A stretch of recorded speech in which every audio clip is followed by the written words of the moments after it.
Hello and welcome to Unqualified Advice, an entertaining show for entertainment purposes. Join us as we talk about running our businesses, what we've been learning, and how we're applying lessons from academia and real life as entrepreneurs and investors. This podcast is for informational purposes only. Topics discussed represent opinions represented by parties with different circumstances than your own and should not be taken as advice. Any discussion of securities or other investments should not be relied upon as investment advice. Consult your personal financial advisor and perform your own due diligence. Podcast hosts, guests, and clients of Fig Social Capital may own positions in securities discussed in this podcast.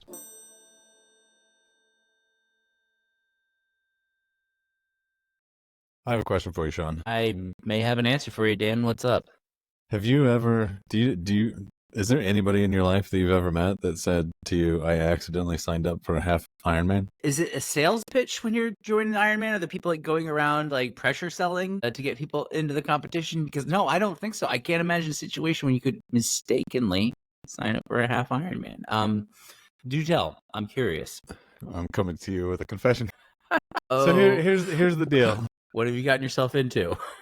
I was thinking like triathlons are cool. I should like try one, maybe a sprint or like short ones. And then I was like, well, Olympic is like, I could probably do an Olympic triathlon. If I trained a bit, I could go do it before winter. And then I was like, I don't know that I want to do the swim. Swim seems like a whole different modality of training that I don't. It just seems like a bigger investment. Like getting on my bike or running, that's easy. But like finding a pool and then like all the races here in reservoirs, so the water temperature is like 65 degrees, so you got to buy this $400 wetsuit, and it just was too much. So I'm like, oh, but well, what about a duathlon? That's just run, bike, run. So I started searching for duathlons, and I find one up in Boulder, and I'm like, all right, sign up for this thing. It's a 3.1 mile run, 17.6 mile ride, 3.1 mile run. I'm like, I can do that, no problem. I'll be home before noon. And the same outfit that is putting on this Boulder race that I signed up for, this sprint duathlon, has another one 2 weeks later, September 7th. And I'm like, I'll just sign up for that too. It's probably similar. You should read the fine print. And it's not even fine print. It's the standard print that I failed to read. It is a 3.1 mile run instead of a 1.2 mile swim. Okay. So that's the first leg. So I'm running instead of swimming. And then I do everything else that all the other half Ironman people are doing, a 56 mile bike ride and a 13 mile run. So it is over 70.3 total. And I've got like less than 4 weeks to go. Oh boy. So what's your training regimen look like? This is not a flex. This is sheer stupidity. Okay. How much did you have to put down to sign up for said event? Is it possible to delay to next year's event if you want to chicken out or give yourself a reasonable amount of time to get ready? I'm just going to go for it. Yeah, I'm just going to go fair for enough. it. That first run will be no problem as long as I don't go too fast. The bike ride I can also complete. It's that last half marathon that's going to be tricky. Yeah, what a weird. I mean, I get it because I understand why they're eliminating the swimming portion, but like to add just an additional like weird little run in the beginning is unusual. They got to do something, right? Like normally it's a 1.2 mile swim. That's a lot of swimming. Yeah. I'm thankful for the 3.1 mile run instead of the 1.2 mile swim. Fair. Yeah, I have a former manager that used to train for Ironman, or used to run Ironman and train for Ironman. He lived in Norway, and he would train swimming along the coastline, and just in a wetsuit. Yeah. But like one day he was swimming, and his wife didn't know where he was, and they got lost, and there were people out looking for him, and like this boat pulled up to him. He was like, are you so and so? I was like, yeah. I was like, your wife didn't know where you were. We just want to make sure we could find you. We'll let her know. And it was the weird thing that apparently they're very polite, courteous public servants. So if you ever want to train, I guess Norway's a good spot. Sounds cold. Yeah. Well, he was in a wetsuit, I guess, but yeah, I'm sure it was. Yeah. Well, that's my confession. I've been wrestling with it because it seems scary now. Yeah. Well, it's fun, I guess. How long was the bike ride? That's pretty good. That's not bad. It is pretty good. Yeah. I think I could probably like muscle my way through about 30, like and then be done. And then need a beer. Not be able to do anything else. So kudos to you for being able to say I can complete 56. How then you is it it's not right into the half marathon, is it? Or is it that It's right same in. day? Yeah, you're being clocked. So the faster your man. transitions, the better. Oh man. Yeah. The main enemy is going to be cramping, I think. Lots of electrolytes, lots of water. And food. Yeah. On the bike, like eat every 20 minutes probably. I'm just imagining getting off of my bike after a pretty good ride. And sometimes like walking, like your legs are a little jello like, you know. So after 56 miles and having to deal with that and then run for 13.2 or so. Yeah. 13.1, whatever it is. Yeah. Well, hey, get a GoPro, I guess. Let us know how it goes. I'm sure I will update you. So when's the actual date for that? That's September 7th. September 7th. Okay. That is right. That is just coming right up. Yeah. Yeah. We're hosting my in-laws right now. And then we have some friends coming in this week. It's not the best timing in terms of me trying to put in hours of training ahead of this. But, you know, that's what happens when you are stupid and sign up for things that you don't fully understand. Still, like, at least you're signing up for something. That's much more than I'm doing. I'd, you know, a laughable thing, but admirable. It is. At least it's admirable. I'm sitting here like I'm just gonna finish. Yeah. That's all I'm gonna do. You know, try to have fun doing it. Yeah, I think that's it. Might be 3 days later, but you know, whatever. Yeah. What is the standard time for that event? Like what's I don't know what a standard time is, but like I think a pretty respectable time would be 6 hours. I think. Yeah. That's not so bad. I'm just imagining though, if it's in your area and near Denver, right? So the bike's got to be 56 miles. There's got to be some hills in there. A little bit. Well, I mean, especially around here, the hills are like the amount of elevation is sneaky. Like if this were in Indiana, I'd be like, you know, no doubts I have it, right? Like I can complete it because there's no elevation change there. Yeah. But here, like even if you find a pretty flat course, it's rolling. And by the time 56 miles completes, I'm sure we're going to be looking at 2,000 feet of climbing. But exactly, I don't know that for certain. I need to go study the course map. See? More to do. That would be something to consider. Or just go in, ignorance is bliss, you know? Just as long as I know it's keep up with somebody in front of you so you don't get lost, you'll be fine. Yeah, exactly. Just follow the signs and keep your head down. Yeah. Yeah. Well, in other news, we had like a little blip in the market that seemed to make people lose all their marbles. Boy, howdy. Everybody was panicking last Friday.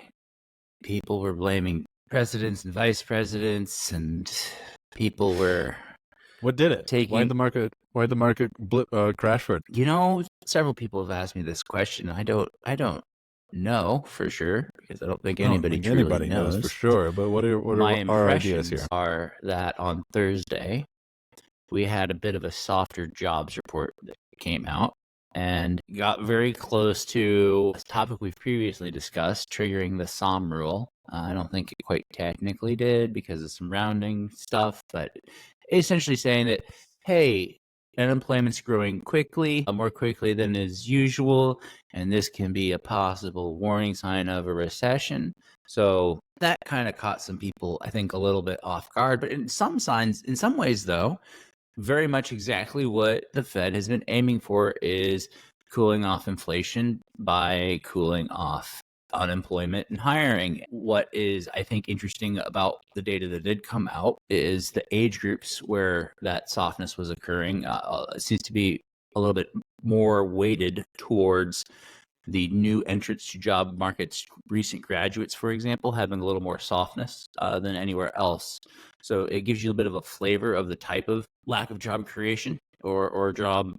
You know, there were, of course, Intel also same time announced 15,000 layoffs, and that they're not doing so hot despite the billions of dollars that despite the billions of dollars pumped into them.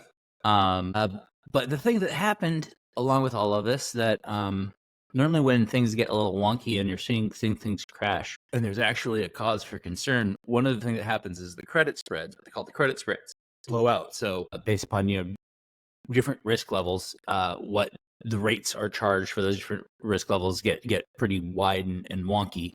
But the credit spread levels stayed really tight throughout all this. Pretty good, indication that there weren't any really deep underlying factors where money was going to get real tight or credit wouldn't continue to be extended freely. So I wasn't too worried. After kind of looking at just everything as a whole, it seemed like it's very much a psychological thing where I think we've been in this state of, man, things have been going pretty well for a while. Things have been going pretty well for a while. Eventually, it feels like there's a sort of Damocles hanging over you, or it's got to have a correction. Something's got to have a turn down. It can't just be day after day of up, up, up, up, up. You have to have a period of strings of down days. That comes naturally, and I think sometimes these moments when these things happen are a collective psychology contributing to a portion of that. And then you also have other things like foreign exchange things going on. There was a big yen carry trade, the yen carry trade, which I don't fully understand all the details of. I'm not going to lie. That caused some. Do you have a good grasp of a way to describe it? I wouldn't call briefly? it a good grasp. Here, like this is my attempt at describing it. I'm prefacing this with like I don't have a great understanding of it. But anyway, rates were so the whole world raised rates essentially, right? The whole Western world, but rates in Japan were still low. So, which means Japan was still trying to stimulate their economy. But instead of stimulating their economy, people would borrow in yen and then buy foreign assets, foreign commodities, foreign currencies, foreign whatever. So they would move the yen into some sort of investment that is, say, dollar denominated. BOJ raises by 25 bips, and the whole entire thing freaks out. That's where I'm like a little bit confused. But I think it's because it broke a cycle of how the BOJ has handled their interest rate policy.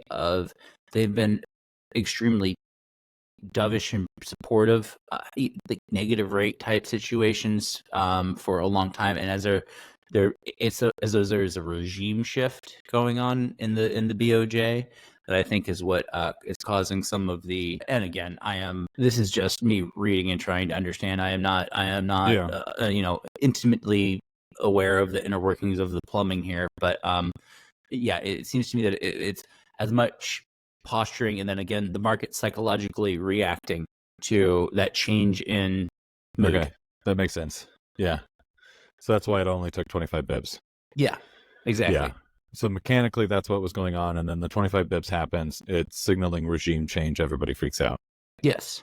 And then the Nikkei drops 13%. Yes, exactly. And then goes up 10 the next day. Yeah. Actually, one of my favorite takes I heard or saw on what happened last week from Friday to Tuesday when things kind of went down about 20%. It felt like I don't know, it wasn't really that, but it felt like everybody felt like I think to everybody. The attitude was was that all of a sudden the market had just suddenly priced in a 20% chance of a hard landing, where before it had been forecast pricing in a 0% chance of that. And that's what the change that happened is that, hey, like maybe there's a risk of a hard landing potentially. And so it was a shift in, again, expected value, essentially. What do you think? Like, have fundamentals or has the situation changed enough to signal to you any sort of clarity whether the soft landing is going to be soft or whether we're moving towards territory where the Fed is being too hesitant to they were hesitant to raise rates and that was a disaster. Are they being too hesitant on this side as well? I think that Jerome Powell does a lot of acting with his words, a lot of the execution of his policy through his Fed speak. Exactly. And in the last FOMC meeting review, there was a lot of language around basically indicating that a rate cut is coming. I think at this point, everybody expects one in September. A few people are surprised they didn't do one, but I think for intents and purposes, I mean, of course, things could change, and maybe they'll actually raise rates in September. But I think all intents and purposes, it seems as though they already have made up their minds to do that, and they didn't want to be seen as being reactionary of listening to what the media was saying and say, hey, we're going to telegraph this and control this messaging of what's going on here. And if we are a month or 3 months late, we're not terribly worried about a 1 to 3 month time period being that late, because we're talking about things with very, different long and variable lags, as I like to say, meaning that the time horizons which these decisions actually impact the functions of the markets where they're intending to take a long time to work their way in, and the times that it takes to work their way in kind of vary because of different dynamics that are going on, long and variable lags. And the lag in the data that is meant to be the signals with which you change policy. Yeah. Yes. Also that. Yeah. You're not looking at every data is backward looking. You're not looking forward or at the moment. It takes a long time to collect, clean. Yeah, there's revisions. Yeah. You have, a month of, maybe not that long for the people with the higher up power, but I'm sure at least most locations within systems, I should say, it's a good month of post fact that you actually get a good data set from, right? Because by the time, like if you're talking about things happening in the month of July, then you gotta then at the end of July tabulate everything up and like think about closing your books. It's, if you're just running a small business, it'd be like comparable to closing your books for the month, right? Saying this is where my total sales were, my total expenses were, etc. So you might, like at a small level, be able to do that on a small business within a day or two. Larger business takes maybe a week. Government level, that's going to take a month. There's a lot of things to reconcile, a lot of things to double check. I'm sure there's multiple levels of review that all these data sets go through. So it's not necessarily instantaneous. So I bet they do have some pretty instantaneous feeds of just raw numbers that are just feeding into a dashboard somewhere. I bet they have just the coolest Power BI, just like the coolest Power BI. Nerd. All right, so I would argue that there's another element of it where, being too early with a cut doesn't allow the space for, say, some of the psychology that I feel like that we've been witnessing over the past week to occur. I think, because part of the direction of the economy is just the direction of where we all think it's going to go. Like, we all kind of manifest it. Some percentage is just manifestation of like positive vibes. And for the vibe cycle to change a little bit before you actually change the cut cycle, I think it's not like necessary. As I like this. Weird as that. I like this a lot, and you're making me wish we had like a whiteboard or something that we could be sitting here sketching on, because I wanna start building out the stack of. You said a percentage of this is the what cycle? Vibe cycle. The vibe cycle, and then a percentage is the actual what cuts, else? or like the actual policy. The actual policy. Okay, yeah. So you have actual policy, and then with whatever vibes. Remainder is like actual real economy, right? Like the thing that we're all striving to measure and get the best data for, so that we can make the policy decision. But however, there is this other like ether that we all know. There's got to be an actual percentage, just demographics. Very true. Right? Yeah. There's like 30% pure demographics, 30% vibes, 30% policy. Well, this is when we bring Japan back into the conversation, right? 10% of your 31 secret flavors and spices that go into every batch of Colonel's buckets of chicken. I don't know. Something like that, though. Yeah, something like that. Yeah, I guess it'd be kind of fun to like try to account for at least 95% of everything that goes in. Yeah. But what are the name of those charts that have, the multiple bands? They'll show like a breakdown of a company's earnings and saying, here is Intel, for example. Here's their, here's what their income is coming in, and here's where expenses go. And it shows like segments breaking off, and then you'll have the flow through of lines that go to top line and kind of bottom line, like summing it up. You know what I'm talking about? That it's like a breakdown, like a stacked bar chart. It's kind of like that. Let me see if I can find one. It's not like a Markov chart or something. There, found one. That was easier than I thought.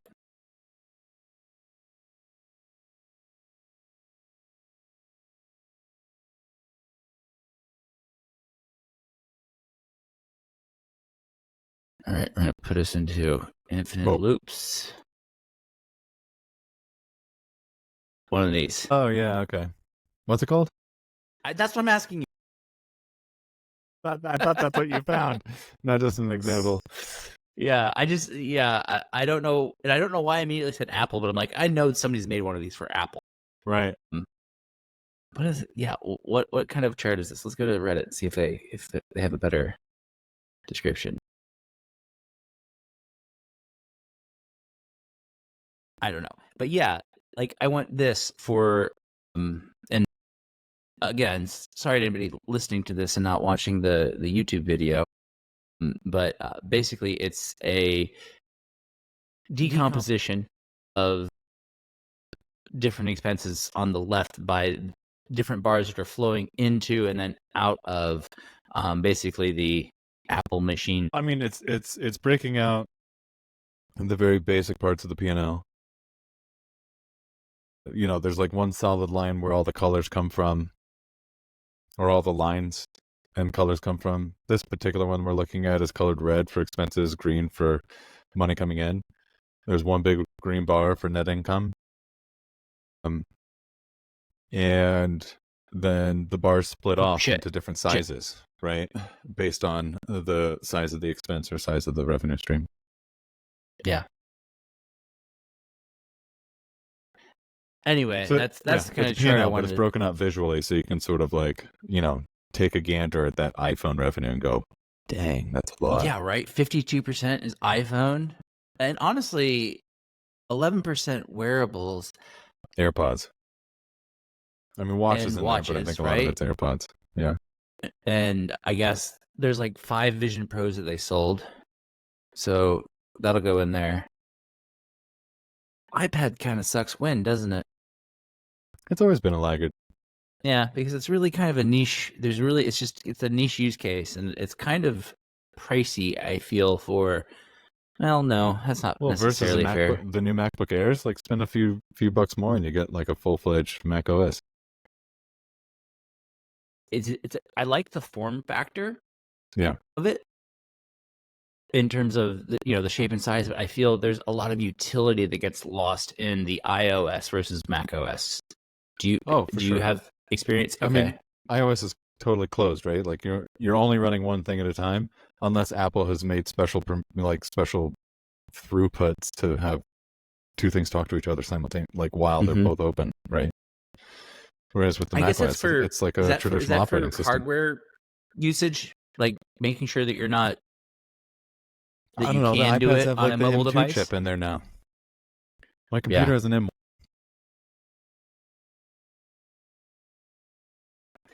Do those numbers mean anything to anybody? I don't even know. It's Apple Silicon, baby. Then look at this services revenue.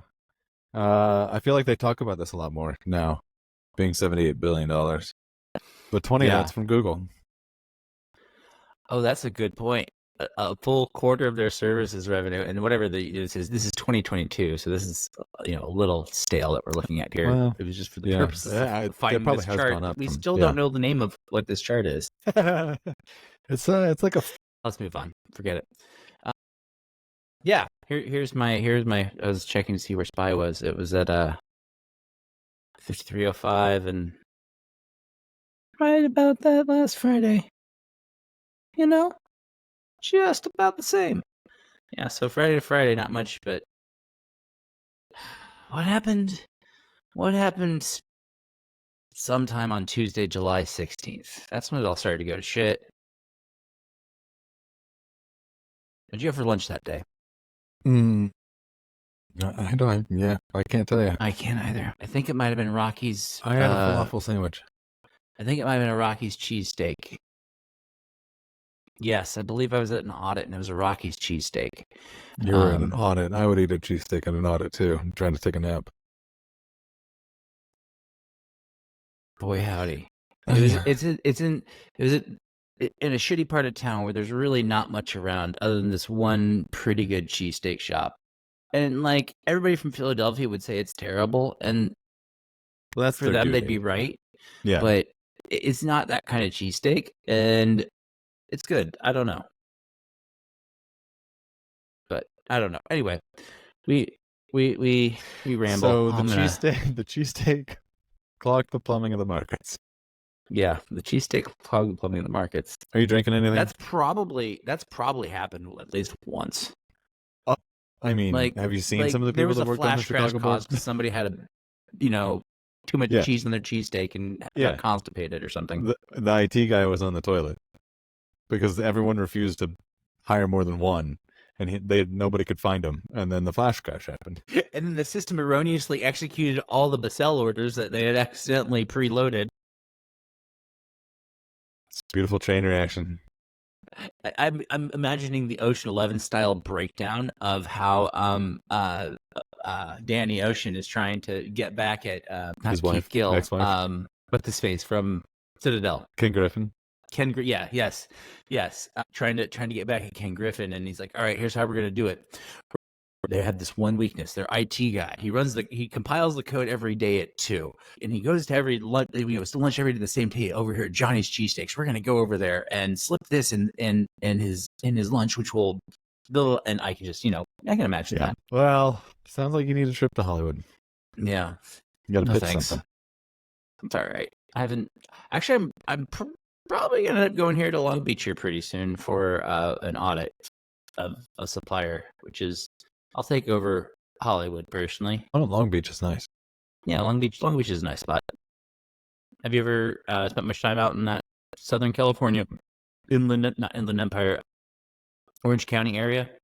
Yeah, totally. Like anywhere. Well, I don't know if is Oceanside still, is that like San Diego County? Anyway, Oceanside, Dana Close Point, enough. Laguna Beach. I mean, some of the people they left today, but they were here with us this past late in the week. They live in Dana Point. So yeah. Anyway, they have a bunch of kids. We stay with them whenever we're down there. That's fun. Yeah. San Juan Capistrano. It's nice. Yeah, it's pretty. It's impossible to imagine how people afford to live there. The pay scale just has to be different on some certain things. It just blows my mind every time I'm out there, and I am looking at what real estate costs, and just I can't imagine. Trying to maybe make that's it just like my lower cheap middle ass class. self I don't not know. wanting to spend 60% of my income on. Yeah, it's default house poor. Yeah. You haven't even done the math on the taxes yet. And then if you bought the house, then you got to pay the updated property taxes, while your neighbor who bought 40 years ago is paying like $40 a year. It's like Prop 13 or something like that. Yeah, they have some really broken rules, like just flat out broken. It feels. I get the intention, right? Like as with so many regulations, I understand the intention, right? Like because, well, I had a run in with a lady who she broke her femur. She's 64 and she didn't want to get an ambulance because she can't afford it, right? Or doesn't want to afford it. It's not like it was a very full conversation. She was in tons of pain. I just felt so bad for her. One, she's like 1 year away from having Medicaid or whatever it is and have the government pay for it. And two, like to be in a spot later in life where like you can't imagine spending $2,000 on your own ability to continue to live and walk. It was it was more than a little heartbreaking. It was really sad, but going back to the intentions of that Prop 13 or whatever it's called, it's like, I get it, right? Like people retire and, you don't want the shock of your property taxes to go from like $3,000 a year to 13. It might force you to move. And people don't want to move at that age. And I get it. So I get the intention, but it's really broken, especially for young families, unless you're just filthy rich, which is what happens to these neighborhoods. It's like $1 million house and it's nothing special. And then the only people that are moving in are people who can barely take care of the house and it needs lots of updates, the wood's rotting, et cetera, or like the neighbors next door. And then they put $1 million into the house, renovating it and making it all fancy. It blows my mind. Yeah. Anyway. Were we just not all meant to have homes? No. Well, it would seem that way. No, I mean, looking at that's part of the American dream, right? That's part of like that post-war boom, American dream. Here's these pre-manufactured homes, which are all a lot smaller and like less fancy than what we think. Everybody has a home dream was 1,000 square feet, 800 square feet, a bathroom, 2, maybe 3 bedroom, 2, maybe 3 other rooms. Like, so I think somewhere along the line, inflation got its hold of the American dream as well, and has turned that into a 3-2 with granite countertops and stainless steel fridge and a gas range is the baseline American dream. That's the floor. Yeah. But the problem is the floor costs $400,000. Exactly. Problem or reality? Like you say problem, it's a problem because that's what our expectations have become, and then it bums us out when the reality doesn't meet our expectations. I don't know where I'm going with this exactly. But do you feel like, okay, so the internet has flattened things generally, Yes. right? Like I walk into a coffee shop in Keeping Chicago. up with the Joneses got so much more radical because we all started to keep up with like the most leading edge Jones, right? Before there might be like you might have a cluster where there might be a Jones that had granite countertops and Well, stainless keeping up steel with the fridge. Joneses was keeping up with your neighbors. No, that's what I'm saying. And now though, then one neighbor in New Jersey gets it, and it hits all the way over in Southern California at the same time. It's like I think the dissemination and leveling of things becomes a lot different because you're not just necessarily looking at the people actually literally next door to you. You're looking at what you see online too, and I don't know. I think there's also been a knocking off of the throne too, right? We put a lot of people up on pedestals for a really long time, and then we actually got access to them via Instagram and whatever. And you realize like some of these people, all of these people are also just humans. The majority of them are no smarter than you, and then it kind of like shakes the whole foundation of the system of like, why can't I have what they have or something along those lines, right? And then the great flattening that is globalization, kind of. And then now we're moving into the atomization, right? So like, I don't know, as the fourth turns, like, I don't know, this is part of it. No, I think that's thinking in terms of in the reference to our comments on the fourth turning earlier, in the terms of like generational history. Generational history. We go through these periods of selling out being acceptable, not acceptable, even encouraged or or actively discouraged. Like there's these waves. I feel like at one point in time, going and saying, "Yeah, you can use that for a commercial. Give me $1 million," would have been like, "Oh, you're selling out your art." But now it's like, "Yeah, get your payday. Go for it." Pay. Like, you're right. Way to capture magic in a bottle. Congratulations. The whole selling out thing was it college or a little after college for us, or there was a period where it was very much like anti-sellout. Yeah. Or was that part of the like punk rock or what? I think it was for me, I think it was high school into college was when that was more like, so that would have been for right. to level set it. It would have been what, like 99 to 2005 ish, somewhere in that lane, which were like peak anti-sellout, or maybe a little before that. Feels right. And I think a big part of that was also everybody wanting to find their own identity and be unique. And then when somebody sold out, then everybody started to like it. And then it was no longer, this is my unique identity. Now this is everybody's unique identity, and everybody likes this. And I'm just like, in a lot of that weird psychology, I think, going on. Maybe, or maybe not. Or do the people, it's like you get left behind. Like someone finally does the sellout or whatever. Mm-hmm. And then the rest of the crowd's going like, crap, I'm still back here. Yeah, that could be. And then it just manifests in sort of like anger / exclusion, right? It's kind of like cynicism as intellectualism. It's in that same vein, right? Like you get to be holier than thou through some sort of exclusivity that is completely false. And then the cynicism, you get to sound smart by rejecting things rather than actually, there's an element of sounding smart because you're too good for something. Yeah. Exactly. It's bearish people sound smart, right? Negative people sound smart. It's optimistic people, positive people sound kind of dumb. It's that whole, I think you definitely have found a nugget there, an element of truth in our nature. Just by nature, we find that because I mean, if you think about it, it's saying, hey, here's the current situation, and the optimist, or the, not even optimist isn't the right word, but the status quoist, whatever, is saying, hey, this is great. The opportunist, yeah, maybe, yeah. But then the cynicism of saying this is no longer special, or this is, well, that's not what I was going to say, but tall poppy syndrome is like in the same vein. Yes, that's the second time I've heard that this week. Oh, really? Reference the tall poppy syndrome. Yeah. I think it's really profound in like the UK and Australia and stuff. So here, describe it for people that may have not have heard of this. Well, it comes from the tallest poppy is the one that gets whacked, right? Mm-hmm. But the tallest poppy is the one that's like growing better than all the other ones. Mm-hmm. So that's, I think, where the two sort of, where the imagery matters, right? Yeah.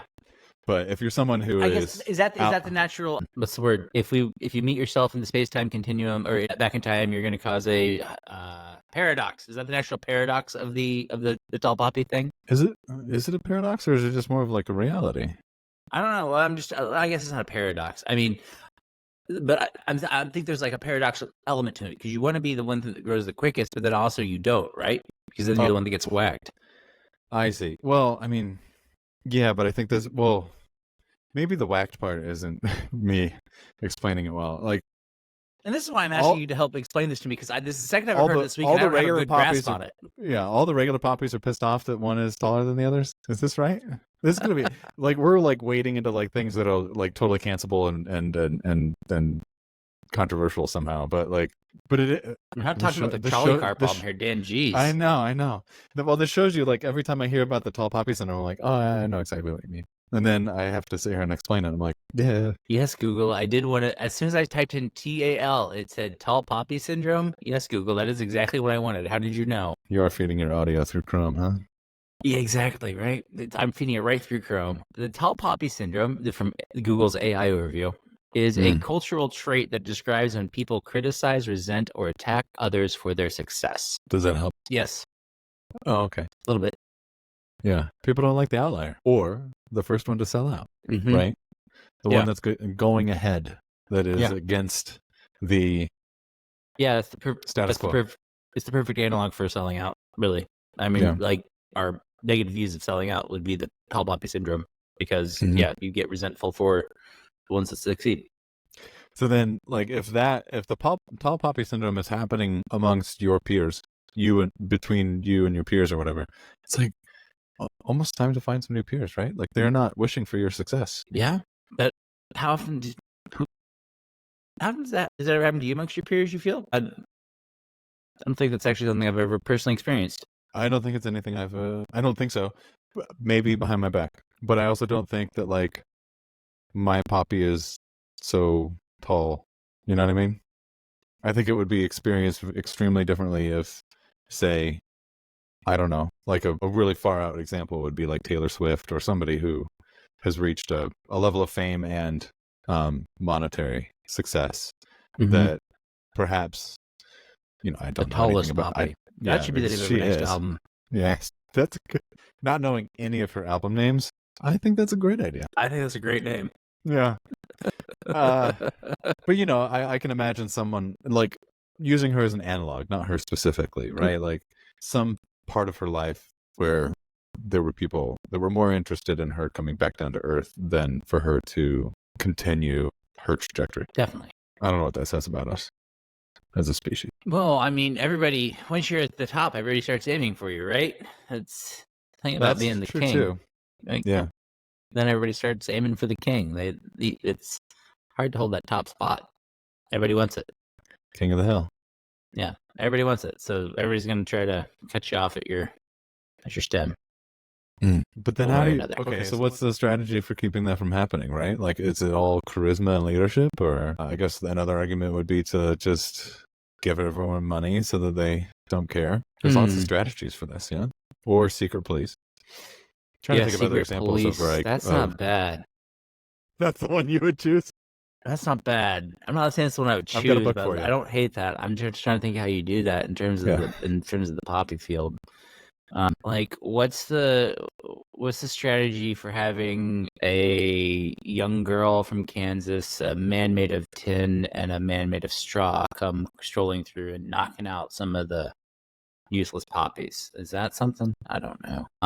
Yeah. No, I don't know. Like, what is the strategy to prevent? Like, why do we care? Like, who cares? This isn't a thing I care about preventing. Actually, it doesn't matter.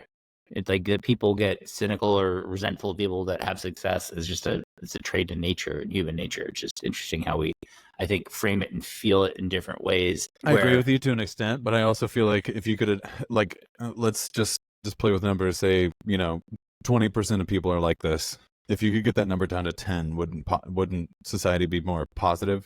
We would have, by nature, more innovation, more people taking the kind of risks that we want to have taken in our economy, or in service of others. It doesn't even have to be about making money. I disagree with that. Chips on shoulders, but chips in pockets, as Josh Wolf would say. I think having the people that are there detracting and chiding and being that the negative driver actually causes spurs some of it itself. That's a really good point. You need some of that. You need some of that.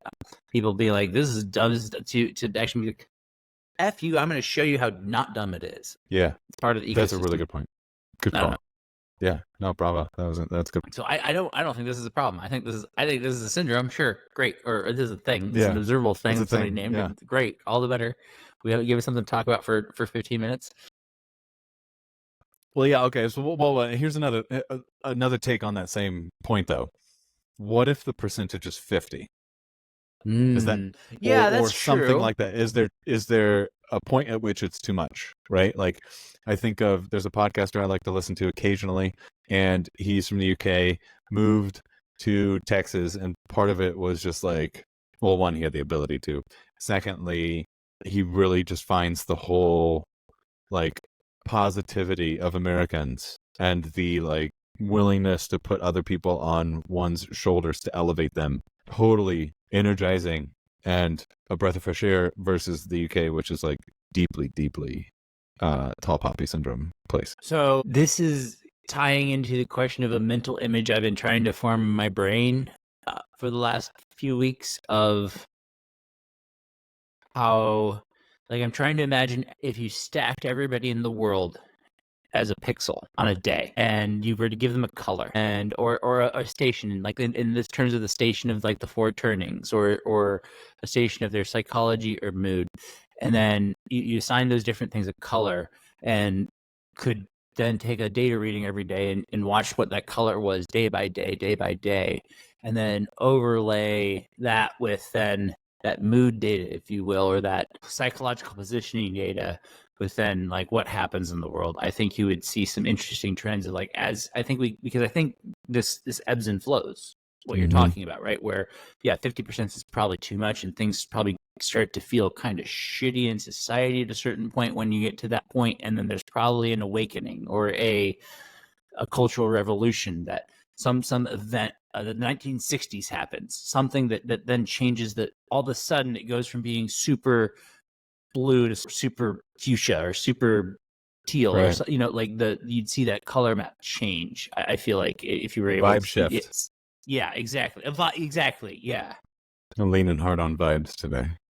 We certainly are. Like, I think that's, I think, well, we were talking about, the market crash, and a lot of it, as I said, I felt psychological, which is vibes. It's vibes. Yeah, it's vibes.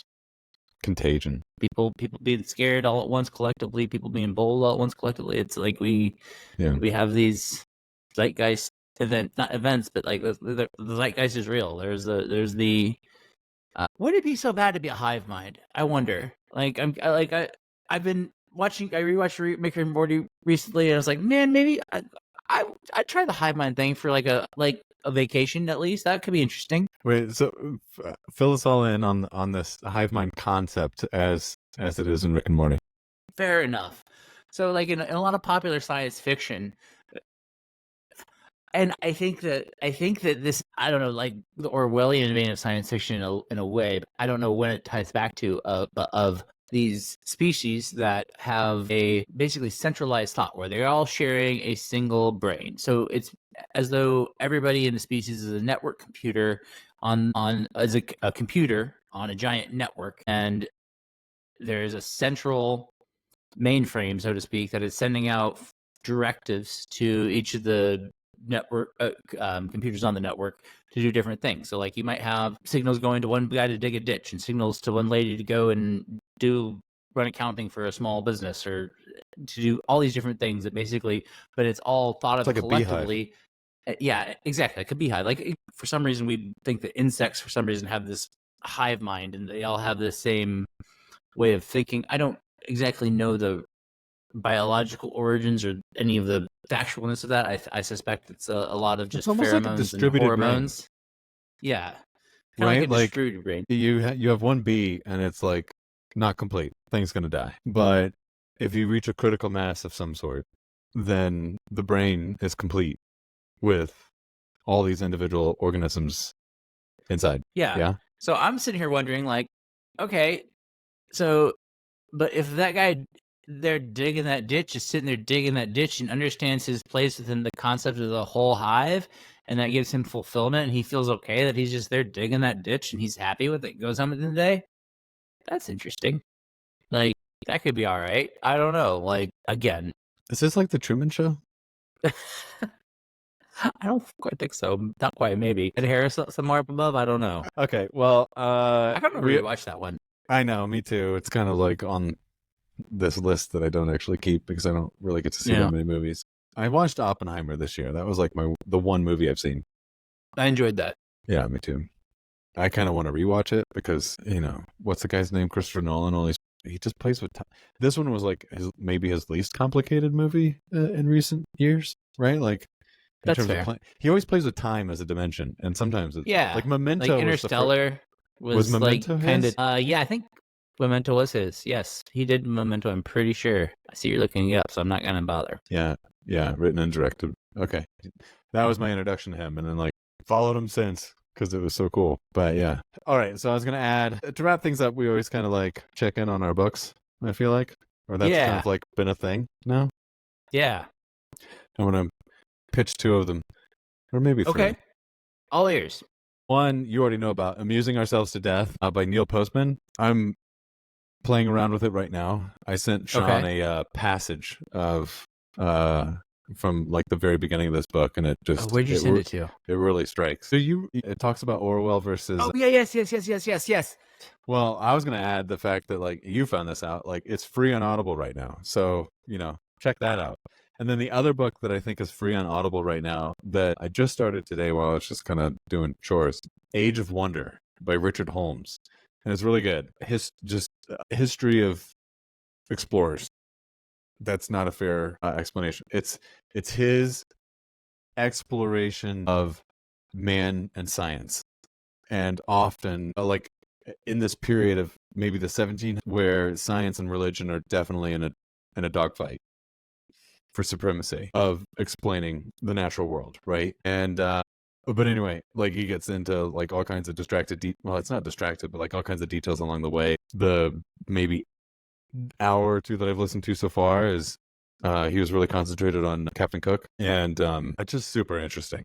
The Tahitian people, the Hawaiians, and different. I know Captain Cook's been totally canceled now, but you might find the more true story about him to be more like fair and enlightening than perhaps cancel culture would lead you to believe. Okay. Anyway, the book is. It seems to be off to a strong point. I like that. Like that bent on it. What was the name of the? What was the? Age of Wonder, Richard Holmes. I'm gonna add that to my library. It's like a 14-year-old book or something. Yeah, I'll just go ahead and do that right now. It's done. It's in my library. 21 hours and 26 minutes of a long one. That's like a week of commuting for me, so not too bad. Nice. You really can. Yeah. I mean, between Audible and then like, putting in some actual read words, which I think is good for you. You sprinkle that stuff in, you can get through quite a few books each year. Yeah, you really can. You really can. Most of my read words lately have been focused around SLB's concurrent life cycle management process. Is that what put you to sleep today? That was actually how I woke up. I read a good 15 pages first thing when I woke up, laying in bed, working through basically our corporate quality manual plus everything. It's our corporate central guiding principle, document, procedure, everything. It is. These things are important, but aren't they droll? Are they what? Like droll? Is that the word? Just complete drivel? No. And actually, what I realized is I want to take all of it, download it, and put it into a markdown format, and then go through and actually. I've been highlighting all the things that I'm like, oh, that's a link to another document, or it should be. Like they're referencing this and referencing this. I'm like, okay, so all of this is really interconnected in how it all flows. So like if you actually have a problem and you were to go follow how corporate policy says you should handle that problem, it's very difficult to do because you have to go through 3 freaking documents. They need to put it in like a markdown text where you can then just like flow through the if-then flow charts of these different circumstances. Spoken like a true engineer. As a Yeah, technologist, exactly. I would suggest loading it into its own separate GPT, and then you could just query it. That too. I'm sure. I'll talk to my boy at HQ and see if we're working on that. Okay, so good book recs. Any other reading recs you got, or content recs? I think last time we spoke, I mentioned that I just started a book called Trust by Diaz. That's the one I'm reading for real. And I just gotten through the first chapter, and I was like, I think this is I think I'm into it. Definitely into it. The characters are like deep. Things are complicated. Centers around New York and Switzerland and the 20s and 30s. It's two thumbs up so far. I'm like maybe 40% of the way through, but I'm digging it. I will finish it. Okay, I love it. Well, from my side, I am. Let me see. I think I'm about 11 hours into the original Fourth Turning. I'm sorry, I have it here in front of me. I'm 12 hours and 7 minutes. Hey, I'm a little further than I thought. 12 hours and 7 minutes into the original Fourth Turning. Really enjoying it. I've been bookmarking all the little things that catch my attention, and I am looking forward on taking our reading of the Fourth Turning is here from when I read that about a year ago to today. Is this your first time through the original? This is my first time through the original, yeah. How does what it I'm actually really looking forward to doing is, because I also have the Kindle versions of both these books. These authors have gotten a lot of money out of me so far. And then overlaying the highlights that I had from the first read through of the more recent updated version versus this current read through of the original version. I read them in reverse order. Yeah, I think, and actually, if anybody else were to do it, that's how I'd recommend you actually do it. Frankly, why? The original too. Because I don't think you actually need to read the original if you read the current updated version. I wanted to read it to have the context to understand how any of their philosophy might have adapted over the 20 some odd years between the books. And by and large, what I will say, being about 60% of the way through at this point, not much. By and large, I'm remembering a lot of specific passages even, and I expect once I go and I download my my little listening clips into Kindle and then compare those side by side, I'm going to see a lot of the same passages snipped, I'm sure. There are some updates in terms of current generations and how they're referred, and there are some sections that are in addition to in the new book, but by and large, it feels like there's not been any philosophical changes or any substantive updates on that stuff. That's interesting. Is the first one drier than the second one? I feel a little bit, maybe. But not just, yeah, okay. No, I think so, because I feel like the second one, he in the early areas where he did add some stuff in, it added a lot of context that they didn't have for their predictions in the 90s when they wrote the first one. So they were talking more about what may be, and now the newer version has a lot more about what has been. Does that make sense? What has been? Yes, what has been lately. So I think that made it a little tastier to my modern ear versus the original one. I 100% agree there. Yeah. I like my imagination tells me that the first book is going to be much more like almost more intellectual. That's hard to say because like the Fourth Turning, it's not like it's an easy. I think if you read it in 1999 or whatever, you wouldn't say that, but reading it now you will, because again, now it was written in an era like for a modern time when the things that the referencing for that modern time are going on are fresh, and now it feels like history, right? Now the more recent version feels like, oh, that's written for now, and then I'm it's more referencing connected all these to other that. historical I things that we lived talked that. about, but like the other one feels just more like pure history. Yeah. Okay. So anyway, I get that. Yeah. Yeah. Well, I'm excited to recommend. I can say that. what's my reading list, which is Amusing Ourselves to Death as well by Neil Postman, is sitting there in my queue, right behind Factfulness. Waiting, and now below all those, The Age of Wonder. I should actually go back through my queue is too big. I got Ibn Saud, the desert warrior who created the kingdom of Saudi Arabia, sitting there waiting to be consumed. How do you? Okay, so like let's talk about this for just a minute. I'll start with explaining myself only because I feel like that I know that's selfish, but like I don't like it. It's the only way I know how to display exactly the question I want to ask. There are books that like, I'll read the first chapter or something, and then it's on the shelf. 3 years goes by, and then I pick it back up and I devour it. Right, like there are books that like are meant for a particular time, and I don't have conscious control over this, is how I feel about it. Like, I don't always know, like, when I want to refill my bedroom end table, right? Like, there'll be 8 books up there. And I'm like, all right, I've been through all of them. Or I've been through 6 of them, and 2 of them I gave up on. And they're all going back to the shelf. And then I'll go to the shelf, and I'll be like, oh, yeah, here's 6 books I haven't read. And then I'll take them upstairs, and it'll take me a minute to figure out which one I'm going for. And then I'll go with that one because it worked. But then there'll be, like I said, others that like get taken back to the shelf, and it's years before I pick them up. I've yet to like actually get a book and like never ever read it or something. You know what I mean? But like, really, never. Well, there are many books I haven't finished on purpose.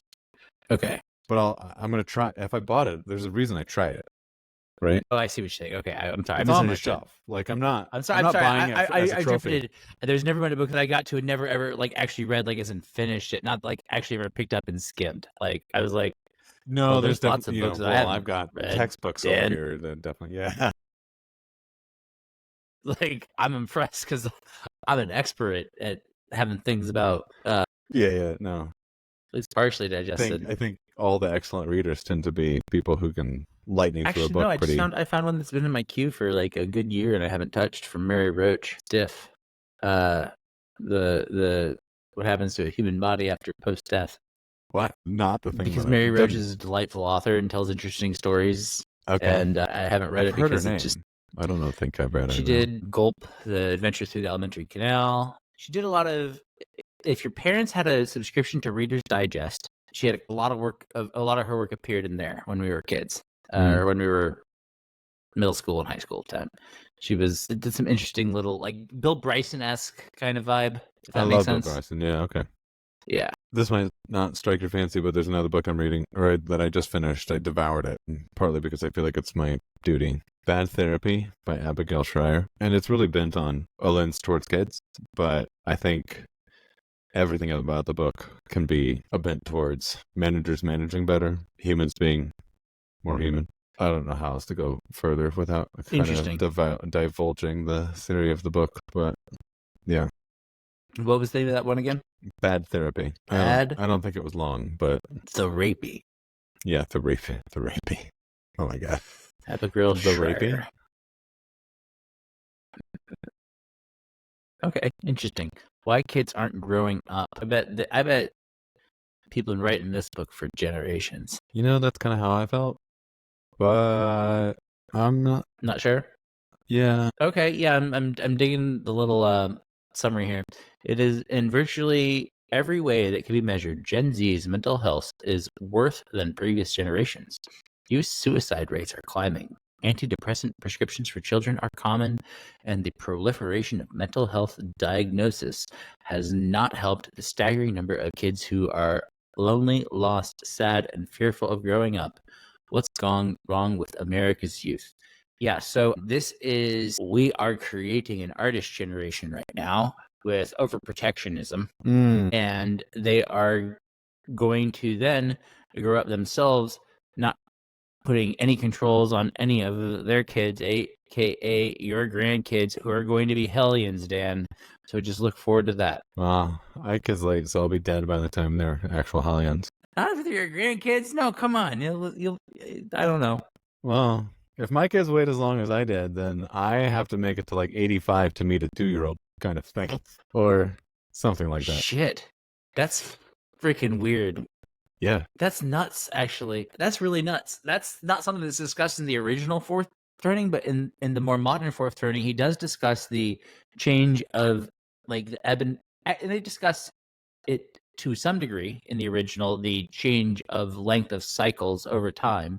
But in the newer version, he discusses at length the increase in length of cycle.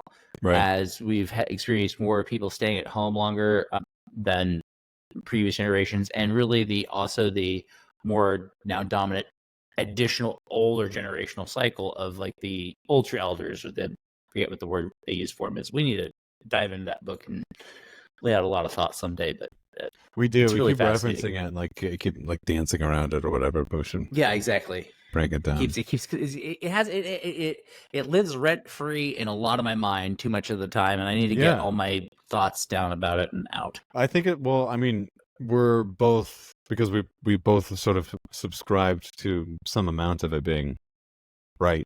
We are both using it as a lens with which we're measuring the world and trying to understand it, right? So exactly. I think for me, what I like about it is what I've taken from it is this framework of repetition and loops through history and time. And okay, so today is always so bad, but you know what? There's been days like this before, and also there's been periods before where things start to trend one way or the other, and there is some repetition to it. All we want as humans is to all we know is all we are. Right? And now you and I are both like, oh, we found this thing that kind of explains a lot of the world. Yeah, you're on that note, Dan. I think we need to wrap it. Okay. Well, push the like and subscribe button, share as you like, and give us any reviews that you would like to. We had fun with you all. Thanks. We'll see you next time.